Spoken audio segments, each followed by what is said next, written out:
আসসালামু আলাইকুম। আজকে আমরা শিখব 16 কলির লেহেঙ্গার চিত্র কিভাবে তৈরি করবেন। এখানে আমি লম্বার মাপ নিয়েছি 40 ইঞ্চি। আপনি লম্বায় ঝুলে সেলাইয়ের পরে যতটুকু টেকাতে চাচ্ছেন সেই অনুযায়ী লম্বার মাপটা নিয়ে নেবেন।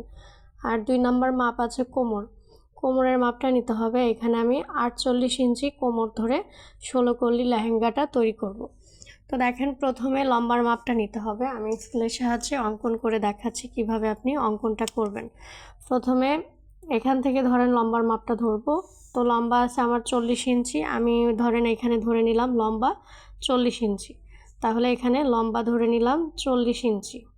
এটা হলো লম্বা ধরলাম 40 ইঞ্চি। আর চওড়ার দিকে আপনার কাপড় যত বেশি হবে আপনার লেহেঙ্গার ঘের তত বেশি ভালো আসবে। তো চওড়ার দিকে কাপড়টা বেশি রাখার চেষ্টা করবেন।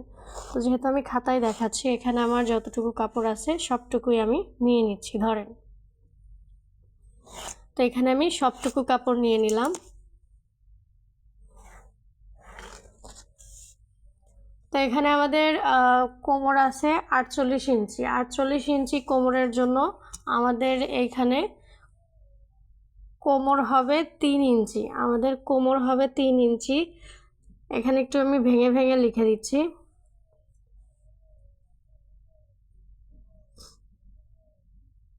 কোমর নেব 3 ইঞ্চি, তার সাথে আরও 1 ইঞ্চি নেব সেলাইয়ের জন্য এক্সট্রা, তাহলে মোট হবে 4 ইঞ্চি।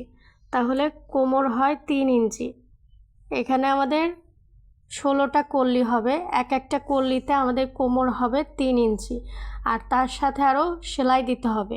আপনি যখন কল্লিগুলো একটা কল্লির সাথে জোড়া লাগাবেন তখন এক পাশে 1/2 ইঞ্চি সেলাইয়ের মধ্যে যাবে, অপর পাশেও 1/2 ইঞ্চি সেলাইয়ের মধ্যে যাবে। তো এই পাশের 1/2 ইঞ্চি, এই পাশের 1/2 ইঞ্চি, মোট হলো আপনার 1 ইঞ্চি। তাহলে 1 ইঞ্চি চলে যাচ্ছে আমাদের সেলাইয়ের মধ্যে। তো তার জন্য এখানে আমরা 1 ইঞ্চি বাড়তি করে নিয়েছি। তো আপনারা এভাবে 1 ইঞ্চি বাড়তি করে নেবেন। তো আমাদের এখানে কোমর আসে 4 ইঞ্চি। আর নিচের যে ঘেরটা হবে, ঘেরটা আপনার কাপড় অনুযায়ী দিতে হবে। আপনার কাপড় যদি কম থাকে ঘের কম করে দেবেন, কাপড় যদি বেশি থাকে সেক্ষেত্রে আপনার ঘেরটা বেশি করে দিতে পারবেন। তো প্রথমে আমরা এখানে এভাবে একটা দাগ দিয়ে একটা কল্লি কাটিং করে নেব। এই কল্লিটা আমরা নেব না, এমনি এখানে আপনার কাপড়টাকে কাটিং করে নিতে হবে, এটা বাদ দিতে হবে। এই কল্লিটা হলো বাদ পড়ে যাবে। তো তারপরে এখান থেকে আপনার কল্লি শুরু হবে। এখানে আমাদের মোট 8টা কল্লি হবে। তো যেহেতু এটা খাতা একদমই ছোট, আমি এখানে আপনার অল্প অল্প করে মাপ নিয়ে দেখাচ্ছি, তাছাড়া আটবে না। তো দেখেন, এখান থেকে ধরেন আমি নিলাম 4 ইঞ্চি, তাহলে হাতের উপর দিক থেকে আমি নিলাম 4 ইঞ্চি। এখানে লিখে দিচ্ছি 4 ইঞ্চি। আর নিচের দিকে আপনি আপনার ইচ্ছা অনুযায়ী নিচের ঘেরটা আপনি আপনার ইচ্ছা অনুযায়ী নিয়ে নেবেন। তো এখানে আমি ধরেন এক একটা ঘের ধরবো 10 ইঞ্চি করে, এক একটা ঘের ধরবো আমি 10 ইঞ্চি করে। তো ধরেন এখানে আমি নিলাম 10 ইঞ্চি। এখান থেকে ধরেন আমি ঘেরটা নিলাম 10 ইঞ্চি, এখান থেকেও নিলাম 10 ইঞ্চি। দুই পাশ থেকে তো সমান সমান হবে, তাহলে এখান থেকে এখানকার ঘেরটা নিলাম 10 ইঞ্চি। এখন এই যে এই দাগটার সাথে এই দাগটা মিল করে দিব, এইভাবে মিল করে দেব। তো তারপরে কি করতে হবে, এখান থেকে আপনার আবার ঘের হবে, উপর দিক থেকে আপনার ঘের হবে। তো তার আগে আমরা কোমরটা নিয়ে নেই। এখান থেকে আমরা কোমর ধরবো। তো এখানে ধরেন কোমর আবার ধরে নিলাম 4 ইঞ্চি, তাহলে এখানে আমি কোমর ধরলাম 4 ইঞ্চি। আর এখানে ঘেরটা ধরতে হবে কত ইঞ্চি, এখানে ঘেরটা হবে 10 ইঞ্চি। তো ধরেন এখানে ঘের ধরে নিলাম 10 ইঞ্চি। এই যে এখন এই দাগটার সাথে এই দাগটা মিল করতে হবে, এই যে এভাবে মিল করে দিতে হবে। তাহলে এটা হলো আমাদের 1 নাম্বার কল্লি, এটা হলো 2 নাম্বার কল্লি। তারপরে এখন আমরা 3 নাম্বার কল্লিটা করব। এখান থেকে ধরে আমরা আবার নিয়ে নিব কোমর ধরবো 4 ইঞ্চি। এখানে কোমর ধরে নিলাম 4 ইঞ্চি, তাহলে এখানে নিয়েছি 10 ইঞ্চি। এখানে কোমর ধরে নিলাম 4 ইঞ্চি, আর নিচের দিক থেকে নিব ঘের লাইন 10 ইঞ্চি। তো ধরেন এটাকেই ধরে নিচ্ছি 10 ইঞ্চি। এই দাগের সাথে আবার এই দাগটা মিল করে দেব, এভাবে মিল করে দেব। তাহলে এখানে আবার দিলাম 10 ইঞ্চি।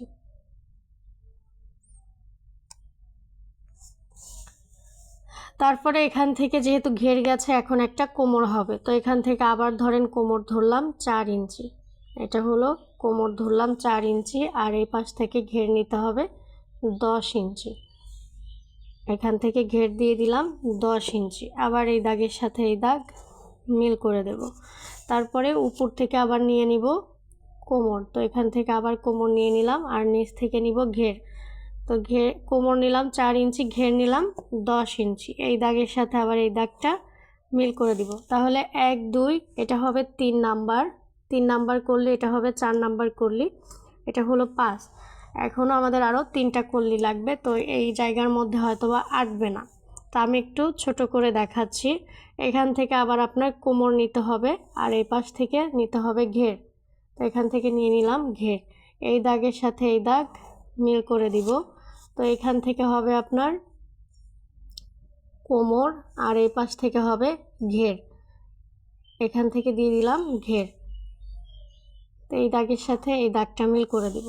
তাহলে 5, এটা হলো 6, এটা হলো 7, এটা হবে 8।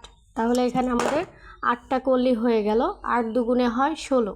তাহলে আপনার সামনের পাটের জন্য হবে 8টা, পিছন পাটের জন্য হবে 8টা। 8 দুগুণে 16, এখানে আমরা দেখাচ্ছি 16 কলি। তো এখানে কিন্তু আমাদের 16টা কলি ফিল আপ হয়ে গেল। এখান থেকে নিয়েছিলাম 4 ইঞ্চি, এখান থেকে 10, এখান থেকে 4, আবার এখান থেকে 10, এখানে আছে 4, এখানে আছে 10, এখানে 4, এখানে আছে 10। এই কাপড়টা হবে 2 পাট, 2 পাট হবে কাপড়। তো এখন আমরা একটা কোমর পট্টি কাটিং করে নেব। কোমর পট্টি নিতে হবে আপনার কোমর অনুযায়ী। তো প্রথমে কোমর পট্টির লম্বার মাপটা নিয়ে নিব। এখানে আমি কোমর পট্টির লম্বা ধরে নিচ্ছি 5 ইঞ্চি। এখানে আমি কোমর পট্টির লম্বা ধরে নিলাম, ধরেন 5 ইঞ্চি। তাহলে এখানে কোমর পট্টির লম্বা ধরে নিলাম 5 ইঞ্চি। আর চওড়ার দিকে নেব, এখানে আছে 48 ইঞ্চি। 48কে অর্ধেক করবেন। 48কে অর্ধেক করলে হয় 24 ইঞ্চি। তার সাথে আরও সেলাইয়ের জন্য যোগ করব 1 ইঞ্চি। এই পাশে আমাদের সেলাই যাবে, এই পাশেও সেলাই যাবে। তো তার জন্য আমরা 1 ইঞ্চি যোগ করে নেব। তো এখানে আমাদের হবে মোট 25 ইঞ্চি। তো ধরেন এখানে নিয়ে নিলাম 25 ইঞ্চি, এখানেও ধরবো 25 ইঞ্চি। এই দাগের সাথে এই দাগ মিল করে দেব। এটা হলো কোমর পট্টি।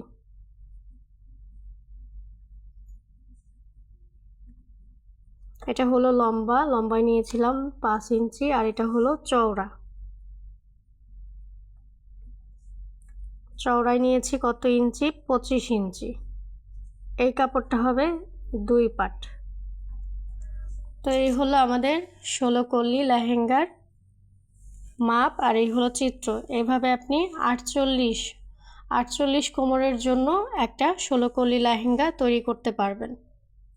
তো সবাই ভালো থাকবেন। আজকে এই পর্যন্তই। আল্লাহ হাফেজ।